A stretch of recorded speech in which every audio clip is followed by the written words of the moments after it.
and he understands that democracy is about the people, about the wananchi. With that, I would like to welcome you, Your Excellency, Jakaya Mrisho Kikwete. Thank you very much.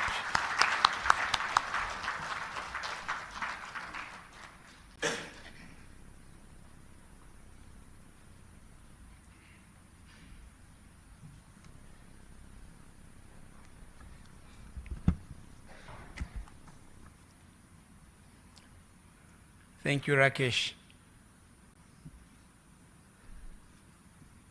Huyu Rakesh, Rais ndio aliyekuwa na ile tuwaweza ile. Ndio huyu alikuwa anatuponda sana.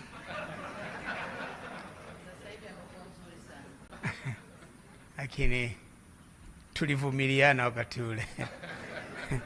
Kuna wakati usingeweza yale. Your Excellency Dr. Samia Suluhu Hassan, President of the United Republic of Tanzania, Your Excellency of the Africa Drive for Democracy, Your Excellency Haile Mariam Desalegn, former Prime Minister of the Federal Democratic Republic of Ethiopia, conveners of this forum, distinguished invited guests, ladies and gentlemen. My task today is simple: to welcome Your Excellency, Madam President, to speak and grace this retreat of former leaders, former African leaders who some call elders. But before I do so, please permit me to join my two fellow former leaders who spoke before me to thank you most sincerely for accepting the invitation and for allocating time out of your very busy schedule to come in person to grace this meeting. It means a lot to about a dozen of us who are part of this initiative. It demonstrates the importance that you personally and your esteemed government attach not only to the ideals of this retreat, but also to the discourse on democracy and development in Africa. Your Excellency, the relevance of this retreat of former leaders cannot be overstated. It is timely, and it is needed in view of the multiple crises facing the African continent. As mentioned earlier by previous speakers, political conflicts, wars, climate change, the COVID-19 pandemic, the high energy and food prices, the ongoing Russia-Ukraine war, and several others have been impacting negatively on growth and development in our dear continent. These challenges have been compounding the already fragile situation in many countries in Africa. The confluence of these crises has exposed Africa's economic and governance frailties and underscores the need and importance of collectively exploring homegrown solutions to African problems. As a former leader myself, I can rightly testify that sitting African leaders have a pivotal role to play in addressing these challenges. It is their primary responsibility, but I believe also that former leaders can play a role in this regard. They are well connected with both the past and the present, and can contextualize existing challenges and share their reflections of past experiences with existing readers. At this juncture, I would like to take this opportunity to commend my fellow former leaders, His Excellency Ernest Bai Koroma, the former President of Sierra Leone, and for being the flag bearer of this wonderful initiative. President, we thank you. Also, His Excellency Haile Mariam, former Prime Minister of the Federal Democratic Republic of Ethiopia, who is participating, like me, for the first time. As already mentioned, His Excellency Joachim Chissano, former President of the Republic of Mozambique. But I thank the Chair, President Koroma. We have been whispering. I've been trying to, well,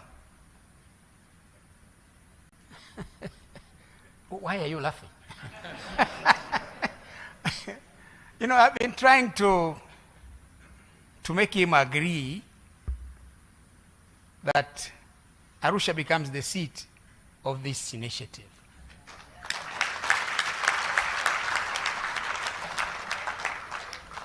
And he has generously accepted.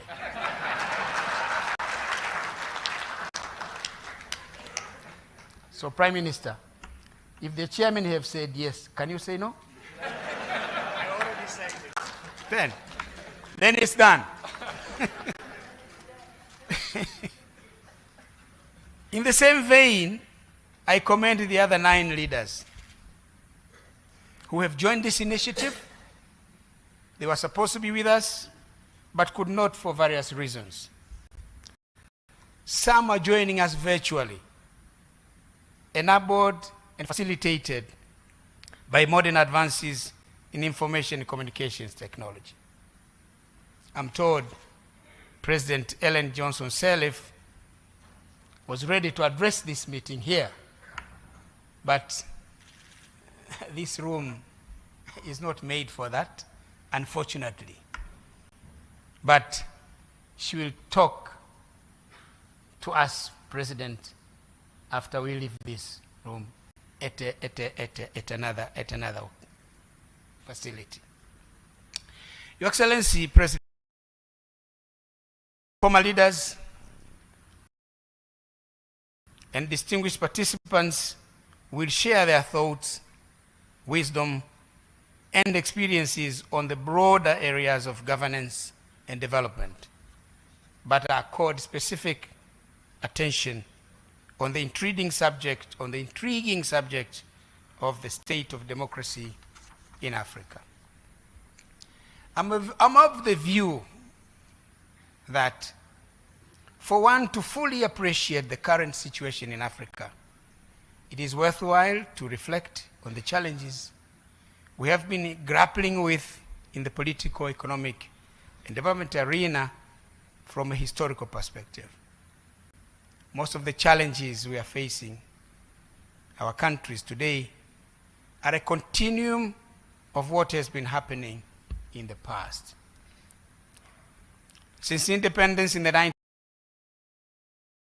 1960s, successive governments of African countries have been preoccupied with the overarching task of nation building, which involved matters relating to holding the country together. As you know, President, and all the distinguished participants, Africa is the only country that the borders are arbitrary. No continent in the world has borders like ours. They are straight line, which means the borders are not natural. It appears that somebody was holding a rope on one side and the other on this end, drawing a line. The right is mine, the left is yours. And in the process, they've created nations that have a lot of difficulties. They've created conflicts within nations and conflicts between nations. So holding together such countries is a mammoth task. The other is establishing systems of government and governance, building an equitable and inclusive society promoting inclusive social economic growth and development, and fighting vices in society. Interestingly, these have remained priority and important areas. A lot of ground has been covered, and significant progress has been made over the past 60 years since independence. However, the levels of progress made differ from country to country and between our continent of Africa and other continents.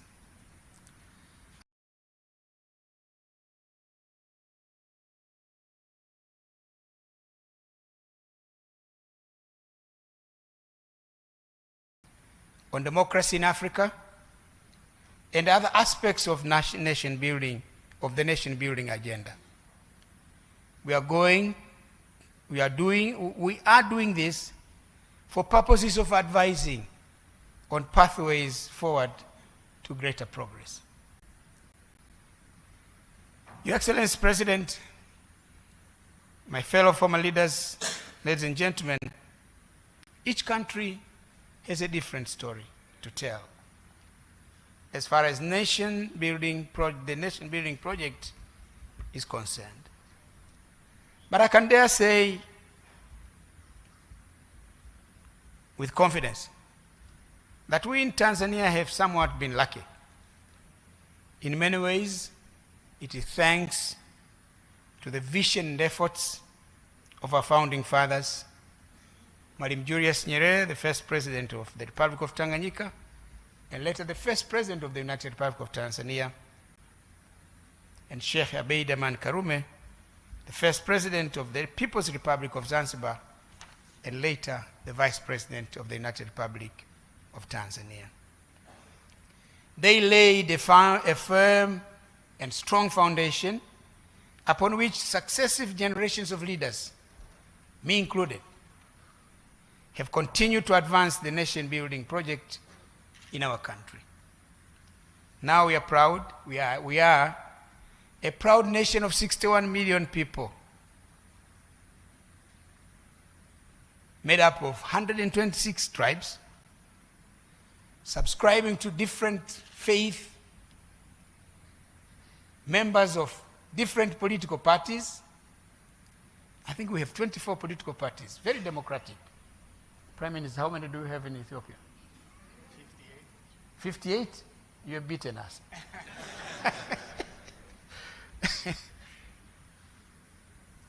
But we are at peace with ourselves. In many aspects of the human development indicators, we are better off today than we were at independence or even 20 or 10 years ago. However, there are still many challenges that we need to continue to be working on to consummate the goal of a united, stable, democratic, and prosperous Tanzania. It is heartwarming to note that Your Excellency President Dr. Samia Suluhu Hassan and your esteemed government have steadily stayed the course. You are not only sustaining the gains made so far, but you are steadfast and committed to advancing the country to greater heights. Congratulations, Your Excellency.